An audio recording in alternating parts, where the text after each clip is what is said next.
Hi students, आज हम सीखने जा रहे हैं method of total expenditure and method of family budget. दोनों मेथड से सम कैसे कैलकुलेट करते हैं वो आज हम इस वीडियो में सीखने जा रहे हैं। मैंने प्रीवियस जो पार्ट 1 है इस लेसन का उसमें आपको फॉर्मूला एक्सप्लेन किए थे। मैं वापस से आपको रिमाइंड करवा देती हूँ, फिर हम इलिस्ट्रेशन हमारा स्टार्ट करेंगे। ठीक है। जो टोटल एक्सपेंडिचर मेथड है उसमें आपको या तो बेस ईयर की क्वांटिटी दी हुई होगी या तो करंट ईयर की। ठीक है।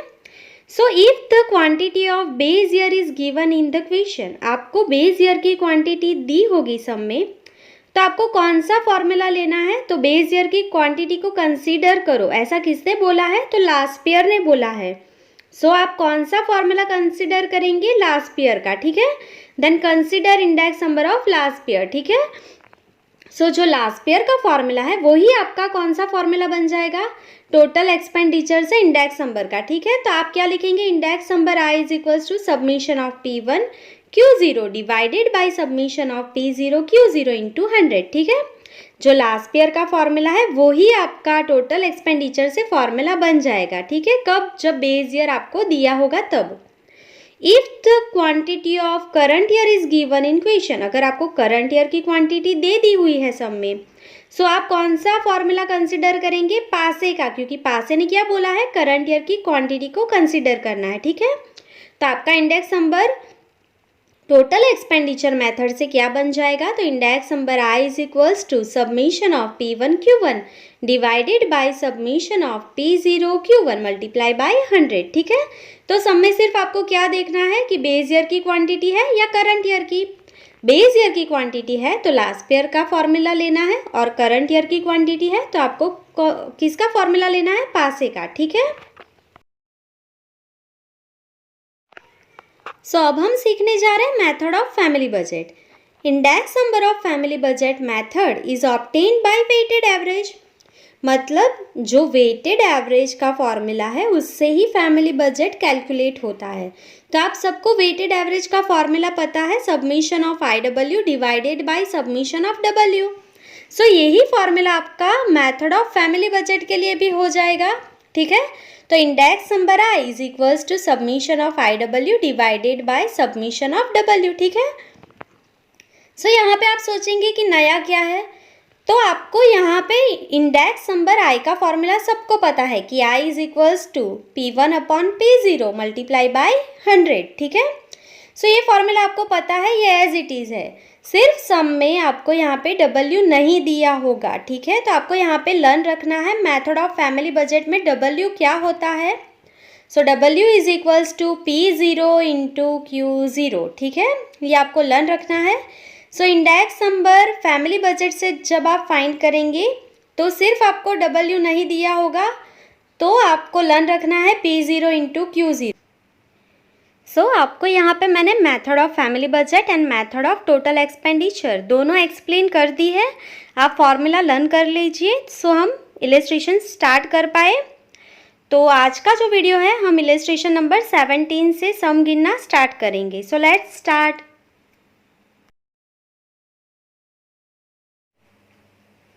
Find the cost of living index number by the family budget method from the following information about index numbers of different groups of item for living and their weights.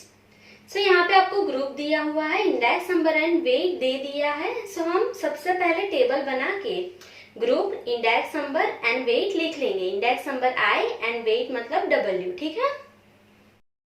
यहाँ पे मैंने group, index number I and weight लिख लिया है। अभी आपको जो है वो कौन से मेथड से इंडेक्स नंबर यहाँ पे फाइंड करना है? तो आपको जो है फैमिली बजट मेथड से इंडेक्स नंबर फाइंड करना है। तो फैमिली बजट मेथड का फॉर्मूला क्या है? तो मैंने आपको बोला है कि फैमिली बजट से आपका जो इंडेक्स नंबर है वो वेटेड एवरेज मेथड का जो फॉर्मूला है वही आपका कौन सा हो जाएगा? फैमिली बजट का फॉर्मूला। तो सबसे पहले हम यहाँ पे लिख लेंगे index number I is equals to index number I is equals to submission of IW divide by submission of W। ठीक है। ये फैमिली बजट का फॉर्मूला है। यहाँ पे आपको I एंड W दोनों दे दिया है। ठीक है। अभी आपको क्या करना है, तो आई एंड डब्ल्यू का मल्टीप्लाई करना है और उसका सबमिशन चाहिए आपको, ठीक है। तो सिर्फ यहाँ पे मल्टीप्लाई करना है, तो हम यहाँ पे लिख लेंगे आई एंड डब्ल्यू, ठीक है, आई एंड डब्ल्यू का मल्टीप्लाई। तो शुरू करेंगे मल्टीप्लाई, 281 इंटू 46, आई इंटू डब्ल्यू, ठीक है। सो 281 इंटू 46 क्या आएगा आंसर, 12,926, ठीक है। चलो उसके बाद 177 इंटू 10 क्या आएगा answer, 1770।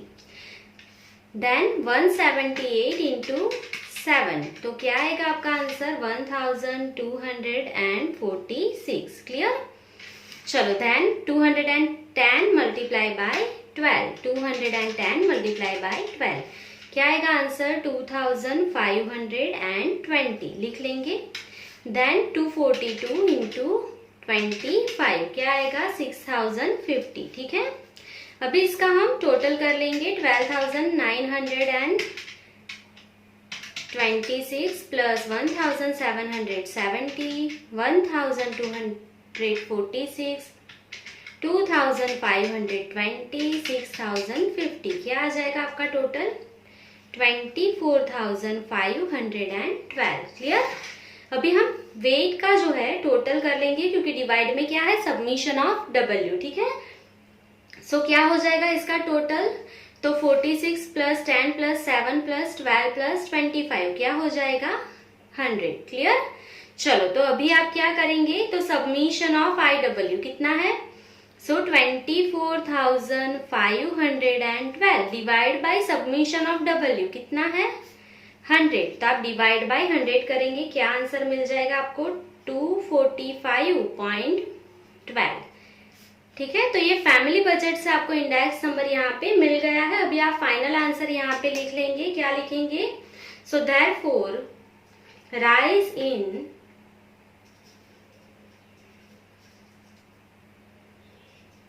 the total expenditure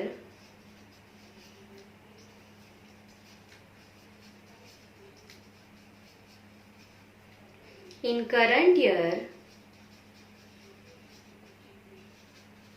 is equals to क्या लिखेंगे, 245.12 माइनस कितना करेंगे, 100, तो कितना आ जाएगा, 145.12%, क्लियर। तो जो करंट ईयर में एक्सपेंडिचर में जो इंक्रीज हुआ वो कितना है, 145.12%। सो जो आपका वेटेड एवरेज का फॉर्मूला है वही आपकी मेथड हो जाएगी, कौन सी, फैमिली बजट की, क्लियर। सो ये आपका इलिस्ट्रेशन नंबर 17 कंप्लीट हो गया है। अभी हम नेक्स्ट क्वेश्चन पे जाएंगे, illustration number 18। Calculate the cost of living index number by the total expenditure method and the family budget method for the year 2015 with the base year 2014 using the following data. So आपको यहाँ पे item दी हुई है, wheat, rice, tuver dal, oil, cloth and kerosene. उसके जो unit है वो है quintal, KG, litre, metre and litre. अभी आपको यूनिट के साथ क्वांटिटी को चेक करना पड़ेगा। आप व्हीट के लिए देखेंगे तो उसका यूनिट क्विंटल है, पर उसकी क्वांटिटी जो है बेस ईयर की वो केजी में दी हुई है आपको। सो आपको क्विंटल को केजी में कन्वर्ट करना पड़ेगा, ठीक है, वेट के लिए। उसके बाद राइस जो है उसका जो यूनिट है वो केजी है और उसकी जो बेस ईयर की प्राइस है वो भी केजी में है, तो आपको कुछ भी चेंज करना नहीं है, ठीक है। उसके बाद तुवेर दाल, उसकी यूनिट जो है वो केजी में है और क्वांटिटी वो भी केजी में है। उसके बाद ऑयल जो है उसका यूनिट लीटर है एंड क्वांटिटी बेस ईयर की वो भी लीटर में है। क्लोथ जो है वो मीटर में है यूनिट उसका, और उसकी क्वांटिटी भी कैसी है, मीटर में दी हुई है, ठीक है। देन केरोसिन का यूनिट लीटर में है और क्वांटिटी भी लीटर में दी हुई है, ठीक है। तो आपको कहीं पे भी कुछ भी चेंज नहीं करना है, सिर्फ आपको कहाँ पे चेंज करना है, तो व्हीट जो है उसका यूनिट क्विंटल है और क्वांटिटी केजी में है, तो आपको क्विंटल को केजी में कन्वर्ट करना है, ठीक है। तो हम यहाँ पे टेबल बना लेंगे, उसी में कैलकुलेट करेंगे और पूरे सम में आपको यहाँ पे टोटल एक्सपेंडिचर मेथड से भी सम गिनना है और फैमिली बजट से भी सम गिनना है। तो यहाँ पे ये आपका पहला सम है, तो इसके लिए मैं आपको 2 टेबल बना के सिखा रही हूँ। इसके बाद जब हम एक्सरसाइज कैलकुलेट करेंगे तो मैं आपको शॉर्टकट से एक ही टेबल में पूरा सम कैसे कैलकुलेट करते हैं वो सिखाऊंगी, ठीक है। सो अभी आपका पहला सम है, तो इसके लिए हम 2 टेबल बना के सीखेंगे। सबसे पहले यहाँ पे मैं टोटल एक्सपेंडिचर मेथड से टेबल बना लूंगी, ठीक है। सो यहाँ पे मैंने टेबल बना लिया है। अभी जो आपको आइटम्स दी हुई है मैंने लिख ली है, wheat, rice, tuver dal, oil, cloth, kerosene, then total, ठीक है। तो आपका जो वीट का यूनिट है वो यहाँ पे क्विंटल है, आपको कन्वर्ट किस में करना है, केजी में, क्योंकि आपकी क्वांटिटी जो है वो किस में दी हुई है, आपको केजी में, ठीक है। सो यहाँ पे आपका यूनिट क्विंटल की जगह पे आप क्या लिखेंगे, केजी, और क्विंटल की जगह पे केजी लिखा आपने, उसका मतलब 1 quintal is equals to 100 KG होता है, ठीक है। यहाँ पे मैं लिख रही हूं 1 quintal is equals to 100 KG, ठीक है। सो आपको प्राइस के डिवाइड में कितना करना पड़ेगा, 100। तो ये बेस ईयर की प्राइस है P0, ये करंट ईयर की प्राइस है। तो बेस ईयर कौन सा आपका 2014, उसकी प्राइस कितनी दी हुई है आपको 1600। एंड P1 मतलब करंट ईयर कौन सा है 2015, उसकी प्राइस कितनी दी है आपको 1800। सो डिवाइड बाय क्या करेंगे आप 100, ठीक है। 1 quintal is equals to 100 KG, तो आप डिवाइड में 100 करेंगे प्राइस के डिवाइड में। सो आपका यूनिट क्विंटल से क्या हो जाएगा, केजी, ठीक है। तो इसका आंसर क्या आ गया 16, यहाँ पे 18, ठीक है। अभी सम में आपको वीट की क्वांटिटी क्या दी है 35 केजी, क्लियर। सो यहाँ पे हमने लिख लिया 35, क्लियर। चलो अभी यहाँ से rice, tuver dal, oil, cloth, kerosene में कुछ भी चेंज नहीं करना है, मैंने आपको क्वेश्चन में दिखाया है, क्योंकि यूनिट एंड क्वांटिटी दोनों सेम है। तो हम यहाँ पे क्विकली लिख लेंगे, राइस का यूनिट क्या है, केजी, बेस ईयर जो है उसका Q0 क्वांटिटी क्या है राइस में 25, P0 है 40 एंड देन 45, क्लियर। तुवेर दाल का जो यूनिट है वो है KG, quantity 20 KG, price 60 and 120, clear.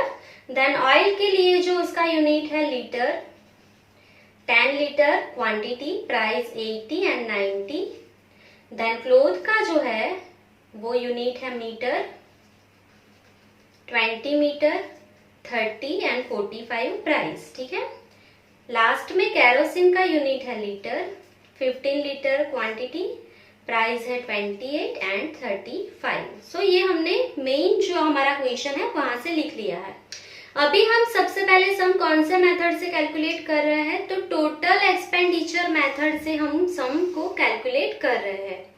सो आपको इंडेक्स नंबर का फॉर्मूला कैसे पता चलेगा कि कौन सा लेना है। सो मैंने सिखाया है कि उसके लिए आपको क्या देखना पड़ेगा, तो आपको जो क्वांटिटी दी हुई है वो बेस ईयर की है या करंट ईयर की, वो आपको देखना पड़ेगा। तो यहाँ से देखेंगे आप, सम में आपको बेस ईयर की क्वांटिटी दे दी हुई है, ठीक है। Q0 मतलब बेस ईयर की क्वांटिटी, आपको करंट ईयर की क्वांटिटी नहीं दी हुई है सम में। बेस ईयर की क्वांटिटी जब आपके पास हो तो कौन सा फॉर्मूला यूज करना पड़ेगा, लास्ट पेयर का, ठीक है। क्योंकि लास्ट पेयर ने क्या बोला है कि बेस ईयर की क्वांटिटी को आपको कंसीडर करना है, ठीक है। तो फॉर्मूला लगेगा लास्ट पेयर का, पर लिखेंगे क्या, तो index number by total expenditure method, ठीक है। फॉर्मूला लास्ट पेयर का ही है, सिर्फ क्या लिखेंगे, तो कौन सी मेथड से कैलकुलेट कर रहे हैं, टोटल एक्सपेंडिचर मेथड से। तो हम यहाँ पे नीचे फॉर्मूला लिख लेंगे, index number by total expenditure method is equals to, so मैंने क्या बोला, कौन सा फॉर्मूला लेना है आपको, लास्ट पेयर का। अगर आपको नहीं लर्न है तो P एंड Q लिख लेंगे अगर आप, और क्या लिख लेंगे 1000, लास्ट पेयर को कितने देने होते हैं 1000। और अगर आपको समझ में आ जाता है तो P1 P0 डिवाइड में लिख लीजिए। एंड देन कौन सी क्वांटिटी, लास्ट पेयर ने कौन सी क्वांटिटी बोला है, बेस ईयर की, तो ऊपर एंड नीचे क्या लिख लेंगे Q0 and multiply by 100, clear. So ये कौन सा फॉर्मूला हो गया, लास्ट पेयर का फॉर्मूला, वो ही आपका कौन सा है, टोटल एक्सपेंडिचर का, ठीक है। सो सब में आपको क्या फाइंड करना है अभी, तो P1 Q0 and P0 Q0 का सबमिशन फाइंड करना है, ठीक है। सो ये मेथड एक्सपेंडिचर की है पर फॉर्मूला लास्ट पेयर का ही है। तो अभी आपको आता है, आपको P1 इंटू Q0 करते जाना है, ठीक है।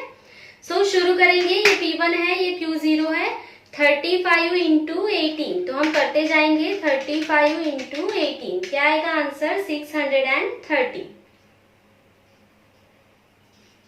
चलो देन 25 इंटू 45, क्या आएगा आंसर 1125। देन 20 इंटू 120, क्या आ जाएगा आपका आंसर 2400, ठीक है। देन 90 इंटू 10, क्या आ जाएगा आपका आंसर 900। देन 20 इंटू 45, क्या आएगा आंसर 900। 15 इंटू 35, 525, ठीक है। अभी हम इसका सबमिशन कर लेंगे, 630 प्लस 1125, 2400, 900, 900, 525। सो सबमिशन क्या आ जाएगा आपका 6480। क्लियर। अभी आपको क्या करना है, P0 के साथ Q0 का मल्टीप्लाई करना है, 35 इंटू 60, सो क्या आएगा आपका आंसर 560। चलो देन 25 इंटू 40, क्या आ जाएगा आपका आंसर 1000। देन 20 इंटू 60, क्या आएगा आंसर 1200। 80 इंटू 10, क्या आ जाएगा आंसर 800। 30 इंटू 20, क्या आ जाएगा आंसर 600। 28 इंटू 15, क्या आएगा आंसर 420। क्लियर। अभी सबमिशन कर लेंगे, 560, 1000, 1200, 800, 600, 420, सो आंसर इज 4580। क्लियर। अभी आपको क्या करना है, सबमिशन ऑफ P1 Q0, कितना है submission of P1 Q0, 6480 divide by submission of P0 Q0 is 4580 multiply by 100। Solve कर लेंगे इसको, 6480 divide by 4580 multiply by 100 and answer is 141.48। 48 के बाद क्या है 4 है, तो आपको एक ऐड नहीं करना है, ठीक है। सो ये आपका आंसर आ गया 141.48, ठीक है। अभी आप फाइनल आंसर यहाँ पे लिख लेंगे, तो आप क्या लिखेंगे, so therefore rise in the total expenditure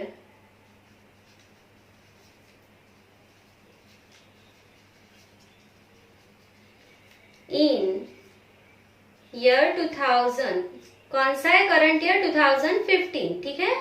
सो क्या हो जाएगा आपका इंक्रीज, तो 141.48 माइनस कितना करेंगे 100, तो ओवरऑल जो इंक्रीज है वो कितना हुआ, सो 41.48%, ठीक है। माइनस 100 करेंगे तो 41.48%।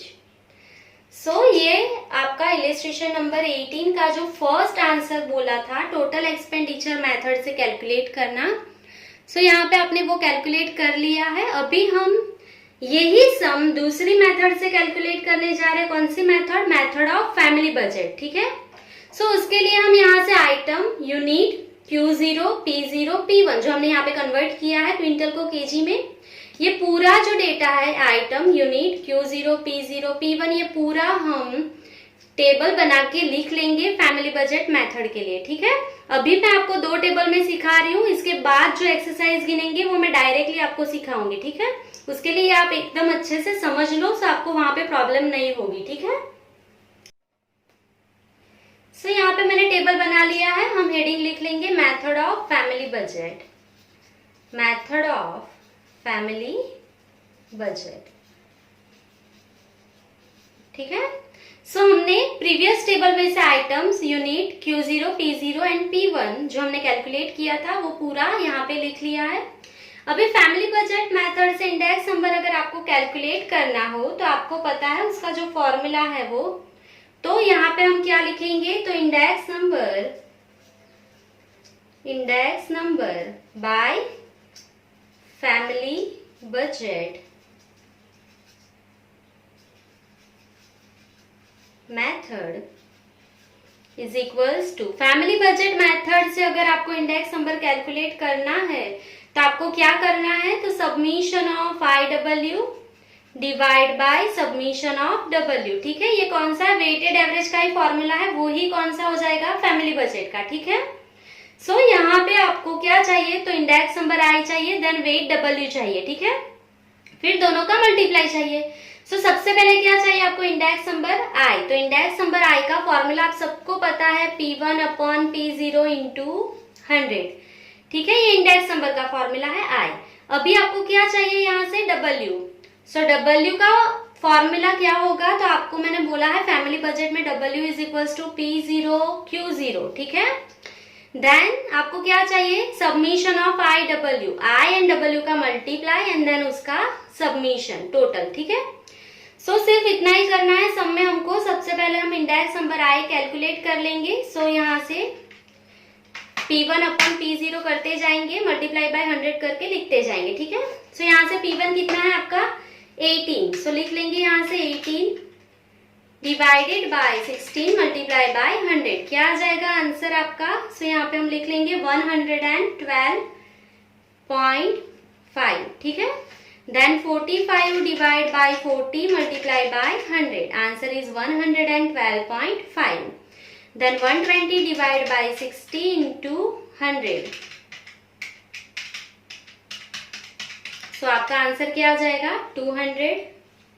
Then 90 divide by 80 multiply by 100, क्या आएगा answer 112.5। Then 45 divide by 30 into 100, क्या आएगा answer 150। Then 35 divide by 28 multiply by 100 and answer is 125। इसके सबमिशन की आपको जरूरत नहीं है। ठीक है, सो ये आपका आई कंप्लीट हो गया है। अभी आपको क्या कैलकुलेट करना है, डब्ल्यू। सो डब्ल्यू जो है आपका वो क्या है, P0 इंटू Q0। ठीक है, सो ये आपने प्रीवियस टेबल में कैलकुलेट किया ही है, P0 into Q0 last year index number के लिए। सो वहीं से हम यहाँ पे लिख लेंगे। तो क्या किया था हमने, P0 इंटू Q0 35 इंटू 16, क्या आया था आंसर हमारा 560। यहाँ पे लिख लेंगे 560। Then 25 into 40, answer is 1000. Then 20 into 60, 1200. Then 10 into 80, answer is 800. 20 into 30, 600. 15 into 28, answer is 420. उसका सबमिशन प्रीवियस टेबल में से लिख लेंगे 4580। क्लियर। सो ये P0 एंड Q0 हमने लास्ट ईयर इंडेक्स नंबर के लिए कैलकुलेट किया है, हमने वहां से लिख लिया है, वापस कैलकुलेट करने की जरूरत नहीं है। अभी आपको क्या करना है, सिर्फ I इंटू डब्ल्यू करना है, दोनों का मल्टीप्लाई। तो हम शुरू करेंगे 112.5 इंटू 560, आंसर इज 63,000। ठीक है, 1000 into 112.5, answer is 1,12,500। 100 into 200, answer is 2,40,000. Then 800 into 112.5, answer is 90,000. 600 into 150, answer is 90,000. And then 420 into 125, answer is 52,500. अभी हम इसका सबमिशन कर लेंगे। IW का 63,000, 1,12,500, 2,40,000, 90,000, 90,000 एंड 52,500, क्या आ जाएगा सबमिशन 6,48,000। क्लियर। सो ये हमने टेबल कंप्लीट कर लिया है। अभी क्या करना है, सबमिशन ऑफ IW कितना है हमारा 6,48,000 divided by submission of W is 4,580। सिर्फ हम यहाँ पे डिवाइड कर लेंगे, divide by 4,580 and answer is 141.48। सो 8 के बाद क्या है 4 है, तो आपको एक ऐड नहीं करना है। ठीक है, सो आप देखेंगे तो टोटल एक्सपेंडिचर मेथड एंड जो फैमिली बजट मेथड है, दोनों से ही आपका आंसर जो है वो सेम आया है। ठीक है, तो ऐसा क्यों होता है कि दोनों मेथड से आपका आंसर सेम आता है। सो आपको एक चीज समझनी चाहिए यहाँ पे कि आपने जो प्रीवियस सम कैलकुलेट किया टोटल एक्सपेंडिचर मेथड से, यही सम को, सो वो कौन सी मेथड से, कौन से फॉर्मूले से सॉल्व किया था, तो लास्ट ईयर का फॉर्मूला आपने लिया था। अभी आप यहाँ पे देखो तो ये जो फॉर्मूला है मैं बोलूंगी वो भी लास्ट ईयर का ही है। तो आप बोलेंगे कैसे लास्ट ईयर का फॉर्मूला है, ये तो submission of IW divide by submission of W है। तो यहाँ पे मैं आपको एक चीज करके दिखाऊंगी कि ये भी लास्ट ईयर का ही फॉर्मूला है, ये आपको एग्जाम में कैलकुलेट नहीं करना है, ये आपको समझने के लिए है, ठीक है। सो ये जो फॉर्मूला है वो क्या लिखा है यहाँ पे, तो submission of IW divide by submission of W, ये यहाँ पे लिखा हुआ है, ठीक है। सो ये फॉर्मूला मैंने लिखा है, अभी आपको क्या करना है, तो यहाँ से आप देखेंगे तो सबमिशन ऑफ I का फॉर्मूला क्या होता है, P1 अपॉन P0 इंटू 100, ठीक है, मल्टीप्लाई बाय W का मतलब क्या है, P0 इंटू Q0, ठीक है, divided by submission of W मतलब क्या है, P0 Q0, ठीक है। सो अभी क्या करेंगे, तो ये P0 कट हो जाएगा, तो ऊपर क्या बचेगा, तो सबमिशन ऑफ P1, यहाँ पे क्या बचा, Q0, डिवाइड में क्या बचा, submission of P0 Q0 multiply by 100, ये 100, ठीक है। सो ये जो आपने एक्सपांड किया, तो ये फॉर्मूला देखेंगे, submission of P1 Q0 divide by submission of P0 Q0 into 100। सो ये फॉर्मूला तो किसका है, तो ये फॉर्मूला तो लास्ट ईयर का ही है, ठीक है। तो इसकी वजह से family budget and total expenditure method का जो आंसर है वो दोनों सेम आया आपका, ठीक है। सो कभी भी आप सम कैलकुलेट करेंगे दोनों मेथड से, तो अगर आपने प्रीवियस एक्सपेंडिचर मेथड में लास्ट ईयर का फॉर्मूला लिया है, क्वांटिटी ऑफ बेस ईयर अगर दी है सम में, सो आपका दोनों मेथड से आंसर कैसा आएगा, सेम ही आएगा, ठीक है। सो ये कंप्लीट हो गया है आपका इलस्ट्रेशन नंबर 18। अभी हम नेक्स्ट क्वेश्चन पे जाएंगे, illustration number 19। The data referring to worker class of a city are as follows. Find the general index number for the years 2014 and 15. If the wages of this worker in 2014 are increased by 5% in the year 2015, is this rise in wages sufficient to maintain their standard of living? So यहाँ पे आपको group दिया है, wait दिया है, index number of 2014 and index number of 2015। सो आपको यहाँ पे दो इंडेक्स नंबर दिए हैं और आपको कैसे फाइंड करना है, जनरल इंडेक्स नंबर फाइंड करना है। मतलब कौन से फॉर्मूला से जनरल इंडेक्स नंबर, मतलब वेटेड एवरेज मेथड, ठीक है। सो नहीं समझ आता है तो वेट दिया ही है, आपको वेट दिया है तो आप I इंटू W करके ही फाइंड करेंगे वेटेड एवरेज से, ठीक है। अभी आप सब में देखेंगे तो आपको ग्रुप इंडेक्स नंबर ऑफ 2014 भी दिया है, ग्रुप इंडेक्स नंबर ऑफ 2015 भी दिया है। सो आपको यहाँ पे दो इंडेक्स नंबर दिए, तो दोनों ईयर का इंडेक्स नंबर आपको फाइंड करना है। तो आप उसको क्या डिनोट करेंगे, तो इंडेक्स नंबर ऑफ 2014 उसको हम डिनोट करेंगे I1 से, ग्रुप इंडेक्स नंबर ऑफ 2015 उसको हम कैसे डिनोट करेंगे, सो I2 से डिनोट करेंगे, ठीक है। सो यहाँ पे मैं टेबल बना के group, weight, index number of 2014 मतलब I1 and index number of 2015 मतलब I2, सारा डेटा यहां से मैं लिख लूंगी। सो यहाँ पे मैंने group W, I1 and I2 लिख लिया है क्वेश्चन में से। अभी आपको इंडेक्स नंबर फाइंड करना है, तो वेटेड एवरेज का फॉर्मूला आपको पता है, submission of IW divide by submission of W। तो आपको सिर्फ दोनों का मल्टीप्लाई करना है, तो दोनों ईयर का आपको फाइंड करना है यहाँ पे इंडेक्स नंबर। तो सबसे पहले I इंटू W करना है, तो सबसे पहले कौन सा करेंगे, I1 इंटू W। तो ये आपका 2014 का आपको इंडेक्स नंबर यहाँ से मिलेगा। देन I2 इंटू W, ये 2015 के लिए, ठीक है। एक ही टेबल में ये कैलकुलेट हो जाए इसके लिए हमने I1 एंड I2 नेम उसको दे दिया है, ठीक है। सो अभी सिर्फ मल्टीप्लाई करना है I1 इंटू W, तो क्या है 210 मल्टीप्लाई बाय 48, तो क्या आएगा answer, 210 multiply bye 48, answer is 10,080, clear. Then 18 into 220, answer is 3,960. Then 8 into 210, answer is 1,680. चलो, then 1200 into 200, answer is 2,400. Then 14 into 210, answer is 2,940. Clear? अभी इसका सबमिशन कर लेंगे हम यहाँ पे। So 10,080 plus 3,960 plus 1,680, 2,400, 2,940. So आपका सबमिशन आ जाएगा 21,060. क्लियर। अभी आपको क्या करना है, तो I2 इंटू डब्ल्यू, ठीक है, दोनों का मल्टीप्लाई करेंगे। So 230 into 48, answer is 11,040। Then 18 into 255, answer is 225, answer is 4050। Then 8 into 220, so answer is 1760. 12 into 200, answer is 2400.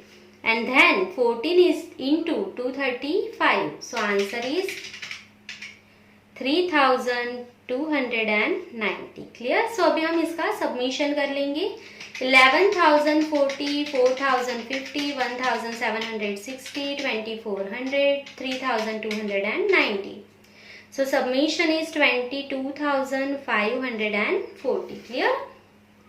so अभी आपको यहाँ पे इंडेक्स नंबर 2014 का कैलकुलेट करना है, देन 15 का कैलकुलेट करना है, ठीक है। so यहाँ पे हम लिख लेंगे index number for the year 2014 is equals to submission of 14 के लिए क्या आपने डिनोट किया है, I1, ठीक है। सबमिशन ऑफ IW ही है, सिर्फ I1 लिखा हमने, I1W divide by submission of W, ठीक है। सो क्या है आपका submission of I1W is 21,060 divide by submission of W हमने नहीं किया, गिन लेंगे 48, 18, 8, 12 एंड 14, क्या होगा सबमिशन 100, तो divided by 100, answer is 210.60, clear. तो ये आपको 14 का इंडेक्स नंबर यहाँ पे मिल गया है। अभी आपको इंडेक्स नंबर 2015 का फाइंड करना है। So index number for the year 2015 is equals to submission of I2W divide by submission of W, ठीक है। सो आपने 15 को क्या दिया है, I2 से डिनोट किया है इंडेक्स नंबर को। So submission of I2W is 22,540 upon 100, so answer is 225.40, clear. तो आपको 2014 एंड 15 दोनों का इंडेक्स नंबर यहाँ पे मिल गया है। अभी आपको सब में क्या पूछा है कि if the wages of these workers in 2014 are increased by 5% in the year 2015, is this rise in wages sufficient to maintain their standard of living? अगर आपको 2014 में जो भी सैलरी मिल रही है उसमें 5% का इंक्रीज कर देंगे तो आपको 2015 में उतनी सैलरी चलेगी कि नहीं चलेगी, ऐसा पूछा है आपको। सो आप कैसे फाइंड करेंगे। सो 2014 का जो इंडेक्स नंबर है वो आपके पास है, तो यहाँ पे क्या लिखेंगे हम कि इंडेक्स नंबर कितना है यहाँ पे 210.60। अगर बेस ईयर का इंडेक्स नंबर 210.60 है, ठीक है, ये 2014 का लिया हमने, तो जो इंक्रीज है वो कितना हुआ होगा, तो आप एज्यूम कर ले कि ये 100%। अगर 2014 में इंडेक्स नंबर 210.60 था, सो आपका जो इंक्रीज हुआ है वो 100% है, ठीक है, तो ये आपने एज्यूम किया। अभी आपको क्या करना है, तो आपका इंडेक्स नंबर 210.60 से कितना हो गया, 225.40 हो गया। सो अगर इंडेक्स नंबर 225.40 है तो कितना इंक्रीज हुआ होगा, तो आपको टेक्स्ट बुक में कोई भी फॉर्मूला दिया है तो आप डायरेक्टली फॉर्मूला के बिना ऐसे सॉल्व कर सकते हैं, ठीक है। ये डायरेक्टली शॉर्टकट मेथड है जो हम शॉर्ट क्वेश्चन में भी अप्लाई करने वाले हैं। सो मैं यहीं से आपको ये सिखा रही हूँ, ठीक है। आपको इसके लिए कोई भी एक्स्ट्रा टेक्स्ट बुक के फॉर्मूला लर्न करने की जरूरत नहीं है। क्या किया आपने, वापस से मैं एक बार एक्सप्लेन कर देती हूँ। तो 2014 में जो आपका इंडेक्स नंबर है वो 100% है, ठीक है। सो अगर 2015 में इंडेक्स नंबर 225.40 हो गया तो कितना इंक्रीज हुआ है, तो हम ढूंढ लेंगे 225.40 मल्टीप्लाई बाय 100 डिवाइडेड बाय 210.60, ठीक है। तो इसको सॉल्व कर लेंगे हम, तो क्या आ जाएगा 225.40 into 100 divided by 210.6। So answer is 107.02। 02 के बाद क्या है 7, तो आप क्या लिखेंगे 03। सो अभी आपको इंक्रीज चाहिए, तो आप परसेंटेज में इंक्रीज कैसे फाइंड करेंगे? सो यहाँ पे सिर्फ 100 माइनस कर देना है आपको, ठीक है। सो आप यहाँ पे लिख लेंगे therefore increase in the percentage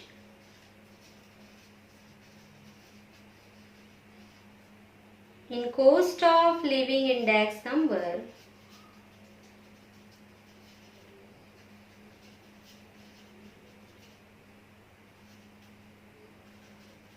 is equals to 107.03 minus 100, ठीक है। सो 100 आप माइनस कर देंगे तो कितना आंसर आ जाएगा? तो 7.03%, ठीक है। 7.03% जो है वो परसेंटेज में इंक्रीज हुआ है, ठीक है। अभी आपको क्या बोला कि आपको 5% इंक्रीज करके देंगे तो चलेगा क्या 2015 में? तो आपकी सैलरी में 7.03% का इंक्रीज होगा, तभी आप फूड में जो एक्सपेंस करते थे 2014 में, क्लोथ के पीछे जो आपने एक्सपेंस किया 2014 में, fuel, electricity, house rent, miscellaneous expense, ये सारे एक्सपेंस को मिला के आपने 2014 में जितना भी एक्सपेंस किया उतना ही एक्सपेंस आपको 2015 में करना है। तो आपकी सैलरी में कितना इंक्रीज होना चाहिए? 7.03%। अभी आपकी सैलरी सिर्फ 5% ही इंक्रीज हुई है, तो is this sufficient to you? So no. So final answer आप क्या लिखेंगे? So therefore rise of 5% in the wages of the year 2014 is not sufficient to maintain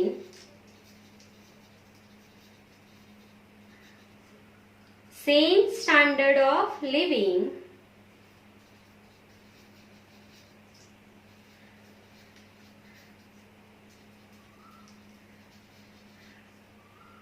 of the worker in the year 2015, ठीक है। सो जो आपको rise मिला 2014 की salary में 5% का, वो सफिशिएंट नहीं है सेम स्टैंडर्ड ऑफ लिविंग के लिए। आपको सेम स्टैंडर्ड से रहना है 2015 में, सो आपको 7.03% इंक्रीज चाहिए आपकी सैलरी में, ठीक है। तो ही आप सेम स्टैंडर्ड से 2015 में रह पाएंगे। सो ये आपका इलस्ट्रेशन 19 यहाँ पे कंप्लीट होता है। अभी हम नेक्स्ट क्वेश्चन पे जाएंगे, illustration number 20। The following data are obtained from the budget inquiry of middle class families.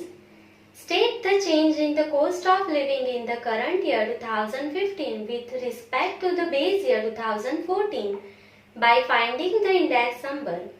If the average monthly disposable income of a family is rupees 30,000 during the year 2014 and their average monthly disposable income during the year 2015 is rupees 35,000, then according to family budget index number, what should be the rise in the average monthly disposable income of the family to maintain the same standard of living of the base year? So आपको यहाँ पे group and wait दिया हुआ है, then percentage price relative of the group in year 2015। So price relative, percentage price relative, उसका मतलब क्या है? इंडेक्स नंबर आई आपको दे दिया है।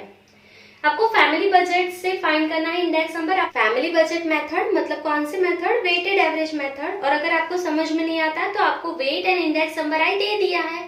सो फॉर्मूला कौन सा होगा आपका? Summation of I W divided by summation of W, ठीक है। सो सबसे पहले group weight and index number I table बना के हम लिख लेंगे यहाँ पे। सो यहाँ पे मैंने टेबल बना लिया है, group weight and index number I लिख लिया है क्वेश्चन में से। अभी आपको पता है फैमिली बजट मेथड से आपको इंडेक्स नंबर कैलकुलेट करना है। सो आप इसका फॉर्मूला यहाँ पे लिख लेंगे। सो index number family budget method, I is equals to summation of IW divided by summation of W. ठीक है, सो आप फैमिली बजट से फाइंड करने जा रहे हैं इंडेक्स नंबर, तो उसका फॉर्मूला आपको पता है submission of IW divide bye submission of W. ठीक है, सो यहाँ पे आपके पास I है, W भी है, तो आप सिर्फ क्या करेंगे, यहाँ पे मल्टीप्लाई करेंगे. सो यहाँ पे क्या लिखेंगे, I इंटू W. ठीक है, सो मल्टीप्लाई करते जाएंगे 45 इंटू 130. ठीक है, दोनों का multiply. So 130 into 45, answer is 5850. Clear. Then 20 into 150, answer is 3000. Then 120 into 50, answer is 1800. Then 10 into 160, answer is 1600. Then 10 into 120, answer is 1200. अभी आप इसका सबमिशन कर लेंगे. 5850 प्लस 3000, 1800, 1600 एंड देन 1200. क्या आ जाएगा आपका सबमिशन, 13450. क्लियर. सो अभी आपको सबमिशन ऑफ W भी चाहिए, तो इसका टोटल कर लेंगे 45, 20, 15, 10 एंड 10. क्या हो जाएगा इसका सबमिशन, 100. ठीक है, सो आपके पास दोनों सबमिशन मिल गए. Submission of IW is 13,450 divided by W. Submission W का कितना है, 100. सो डिवाइड करेंगे, सो क्या आ जाएगा आंसर आपका 134.50. ठीक है, सो आपको वेटेड एवरेज मेथड से, मतलब फैमिली बजट मेथड से इंडेक्स नंबर यहाँ पे मिल गया है. अभी आपको सम में क्या पूछा है, सो आपको क्या बोला है कि if the average monthly disposable income of a family is 30,000 during the year 2014. मतलब अगर आपको 2014 में 30,000 मिल रहा है, ठीक है, तो 2015 में भी इतना चल जाएगा. ठीक है, अगर आपको 2015 की जो अमाउंट दी हुई है वो 35,000 है, वो देखना नहीं है अभी आपको. एकदम शॉर्टकट में यहाँ पे मैं आपको सिखा रही हूँ. कोई भी फॉर्मूला आपको टेक्स्ट बुक का एक्स्ट्रा लर्न रखने की जरूरत नहीं है इस सम के लिए. ठीक है, डायरेक्टली शॉर्टकट में क्या करेंगे, तो मैंने आगे भी आपको सिखाया कि आपको क्या करना है कि इंडेक्स नंबर 2014 का इंडेक्स नंबर आपके पास नहीं है. ठीक है, 2014 का इंडेक्स नंबर आपके पास नहीं है, तो आप कितना एज्यूम करेंगे, 100. तो इंडेक्स नंबर अगर 100 है, सो आपको क्या दिया हुआ है कि average monthly disposable income of worker. तो अगर इंडेक्स नंबर 100 हो तो वर्कर को कितने पैसे मिल रहे थे मंथली, उनकी इनकम कितनी थी, 30,000 रुपीज थी. ठीक है, सो अभी करंट ईयर में इंडेक्स नंबर कितना हो गया, 134.50 हो गया. तो आपको कितने पैसे मिलने चाहिए. ठीक है, क्या किया हमने, वापस एक बार मैं एक्सप्लेन कर देती हूँ आपको कि बेस ईयर का इंडेक्स नंबर आपको पता नहीं, तो आपने कितना एज्यूम किया, 100. वो 100 ही होता है. ठीक है, सो अगर 100 था बेस ईयर का इंडेक्स नंबर, तो आपको कितने पैसे मिल रहे थे, 30,000. ठीक है, अभी आपका करंट ईयर का इंडेक्स नंबर हो गया 134.50. तो आपको कितने पैसे मिलने चाहिए, आपकी जो एवरेज मंथली डिस्पोजेबल इनकम है वो कितनी होनी चाहिए. सब दोनों का मल्टीप्लाई करेंगे. सो 30,000 इंटू 134.50 डिवाइडेड बाय 100. ठीक है, सो क्या आ जाएगा आपका आंसर, 30,000 इंटू 134.50 डिवाइडेड बाय 100. सो आपको कितने पैसे मिलने चाहिए, 40,350 रुपीज. करंट ईयर में आपको 40,350 रुपीज मिलने चाहिए. ठीक है, पर अभी आप सम में क्वेश्चन में देखेंगे तो आपको क्या बोला है कि 2015 में आपको कितनी इनकम दी, 35,000. तो क्या वो सफिशिएंट है आपके लिए, तो आपको तो चाहिए 40,350 रुपीज. आपको उसे सिर्फ 35,000 दिए. करंट जो आपका ईयर है, करंट ईयर, उसमें सिर्फ 35,000 दिए 2015 में. सो ये जो आपकी इनकम है वो आपको सफिशिएंट होगी कि नहीं होगी, तो नहीं होगी. आपको और एक्स्ट्रा कितने पैसे चाहिए, तो आपको पूछा है कि आपको और कितना पैसा चाहिए to maintain the same standard of living. ठीक है, बेस ईयर में जितना आपने एक्सपेंस किया इन चीजों के पीछे, उतना ही एक्सपेंस आपको 2015 में करना है, तो आपको और कितने पैसे चाहिए, तो आप क्या लिखेंगे, so therefore required increase in the average monthly disposable income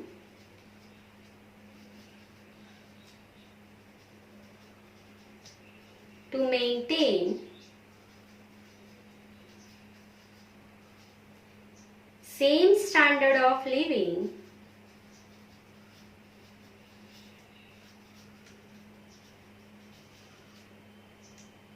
is equals to, सो आपको कितने पैसे चाहिए यहाँ पे, तो 40,350 रुपीज चाहिए। आपको कितने दिए हैं 2015 में, सिर्फ 35,000 ही दिए हुए हैं। सो आपको ज्यादा कितने पैसे चाहिए होंगे, तो आप माइनस कर देंगे। सो 5,350 रुपीज, ये आपको एक्स्ट्रा कहीं से भी और वर्क करके पैसा लाना पड़ेगा, तो ही आप फूड के पीछे जितना एक्सपेंस किए थे 2014 में, क्लोथिंग के पीछे रेंट, फ्यूल, मिसलेनियस एक्सपेंस, ये सारे एक्सपेंस जो आपने 2014 में किए थे, उतने ही एक्सपेंस आप 2015 में करना चाहते हो, तो आपको 35,000 भी इनफ नहीं है। क्लियर, 35,000 जो आपको दिए हैं 2015 में, ये इनफ नहीं है। आपको और कितने पैसे चाहिए, 5,350 रुपीज, ठीक है। तो ये आप same standard of living maintain कर पाएंगे। सो यहाँ पे इलस्ट्रेशन नंबर 20 खत्म होता है हमारा। सो आज का जो टॉपिक था वो कंप्लीट होता है। अभी हम नेक्स्ट जो वीडियो यहाँ से स्टार्ट करेंगे वो हमारा होगा 1.4 एक्सरसाइज, ठीक है। सो सी यू टिल देन।